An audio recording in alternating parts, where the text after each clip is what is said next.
Welcome back. Hope everybody had a fantastic weekend. So all weekend I've been working on my magic. All right? Blaine's not here right now, so we'll see if it works. You ready? Here we go. Oh, what's up, dude? Worked. All right, so here we are.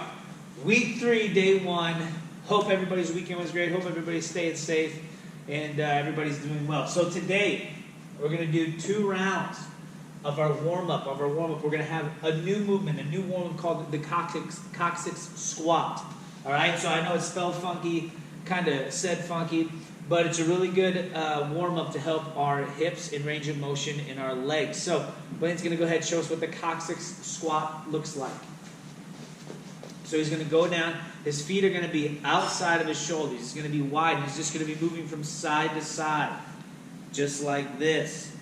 And when he goes from side to side, he wants to feel a stretch on the insides of his legs. So he wants to feel it in his groin, in these adductor groups again, just like we've talked about before in other stretches, getting those adductors and hip muscles stretched out before we do our workout. Excellent. So you're just going to do a total of 10. So that means 5 to each side. Then we're going to be doing our famous inchworms. Inchworms, remember, stretching everything out and back, our hamstrings, our lower back, our glutes. So let's go ahead, just give him 3 inchworms. Blaine, let's see what those look like. So remember, as he's coming down, he's walking his hands out all the way in front of him. And then once he's out to a plank position, he's walking his feet all the way back, keeping his legs as straight as he can. If they bend slightly, that's okay. Not everybody's going to have completely straight legs, but get them as straight as you can that's within your range of motion. Thank you, Blaine. All right, so we're going to do 2 rounds of that. 10 total Coccyx squats, so that's 5 on each side, and then 10 inchworms. For our workout, we got a couple things new today. We're going to do odd objects squats. So odd object, what is an odd object? We all know what a squat is by now, but an odd object could be anything. It could be anything you find at home. It could be a couch cushion you can squat with. It could be a lamp you squat with. It could be a nightstand, a chair, a bucket, a broom, anything. Find anything in your house that has a little bit of weight to it, and you're going to go ahead and squat with it.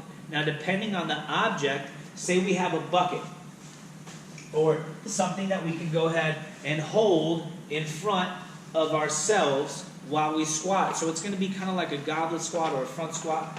He's going to hold that object, and he's going to do just a couple squats, just like we've done before.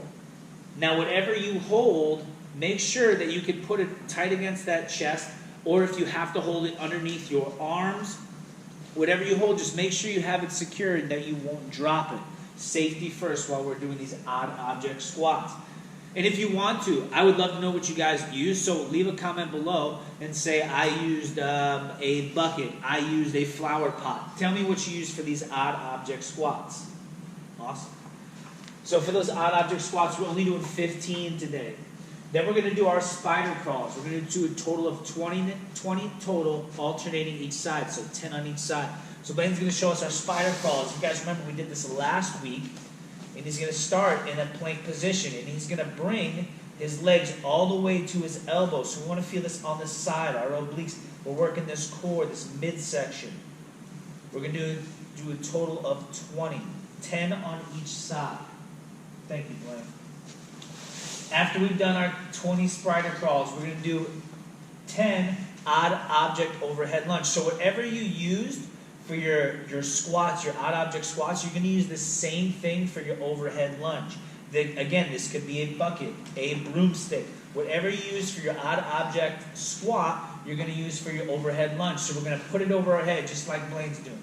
And you're going to go ahead and come forward, and then we're going to stop right there. Now, when you do this, you want to make sure you bring this foot out forward a little bit more and make sure that this knee never really comes over your toes. You want to think this should be straight up and down like a 90-degree angle, because you're going to get more activation in your glutes and prevent injury when you do this. This is called shearing force. If you go too far forward, you put a little bit too much pressure on that knee. So you want to make sure that you're straight up and down with that shin.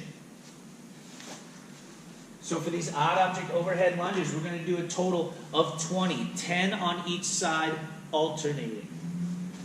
After our odd object overhead lunge, we're going to do flutter kicks for just 30 seconds. Now, flutter kicks is a new movement. So this is what it's going to look like. Blaine's going to be starting on his back. His hands are going to be underneath his butt, underneath his glutes. And his feet are going to be straight out in front of him. Toes are pointed, and he's just going to flutter kick for 30 seconds, just like that. Now what you want to do is squeeze the stomach. If you let the stomach relax too much, you're going to have a little arch in your back, and you're going to feel it in your back. Notice how his head is up.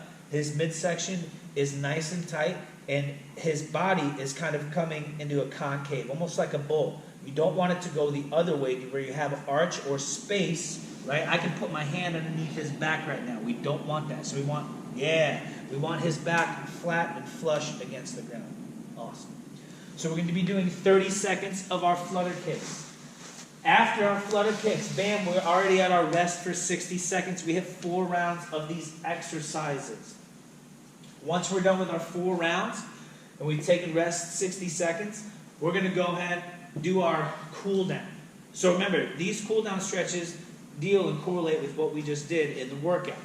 So our first one is going to be seal stretch, because we have these flutter kicks and these spider crawls that are going to be working our midsection. We want to stretch out our midsection. So we're going to go into seal stretch for 1 minute. Now remember, in seal stretch, what we want to do is we want to feel a lower abdomen stretch. If we don't feel a lower abdomen stretch, that's okay. I want you guys to focus on breathing through your belly harder to extend that belly muscle a little bit more to feel that stretch. And again, some of you guys are going to feel a little pressure in your lower back, and that's okay. That's just your vertebrae going together the other way. And it's all right. Don't be freaked out about it. It's actually a good thing. Excellent. So seal stretch for a minute. Then we're going to do our famous pigeon stretch. We've done a lot so far, but it's very important that we do this. So Blaine's going to go ahead, land up in that pigeon stretch. He's going to be at a 90-degree angle with his leg, and he's going to roll those hips over. And again, feeling it in his IT band and glutes, on the side of his leg and the glutes. That's exactly what we want. We're going to hold each side for 2 minutes, especially because we did all these odd object squats, these overhead lunges. Our glutes and our IT bands are going to be really, really tight. So this is what's going to help us loosen it up. After our pigeon stretch, we're going to do pike stretch. 2 minutes total, so we're going to have both feet out in front. This is to get our hamstrings and everything in posterior chain. Remember, posterior chain is hamstrings, glutes, our lower back, everything in back of our body. So he's sitting up nice and tall. Remember, you don't have to touch your toes. If going behind your ankles and just reaching behind your ankles, you feel the stretch good enough, that's fine. Nobody says you have to touch your toes. Only do what you can do. Taking deep breaths in this pose, waiting those long 2 minutes, nice and easy, staying right there. After our pike stretch, we have our last one. We got twist across, 1 minute on each side.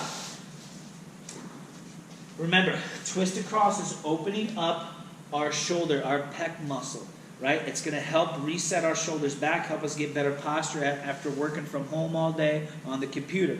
And so notice how he flips and twists his back foot over, reaching over and opening up that chest. Now remember, some of you guys aren't going to feel this right away. You might have to play with the angle of your arm. So if you don't feel it here, remember, go back down and bring it up a little bit and come back up, and you're going to feel it right where we want to feel it. You might have to play with the angle a little bit. And then after 1 minute on this side, you're going to do 1 minute on the other side. Just like that, and play with that angle. That's it for today, guys. We can't wait to see you tomorrow. Remember, if you guys have any questions, comments, concerns, please email me. A link to my email will be placed down below. And don't forget, comment. We want to know what you use for your odd object squats and your odd object overhead lunges. Thanks again, guys. See you tomorrow. Cool magic trick, but are you going to give me a right on? No. You can find your own way.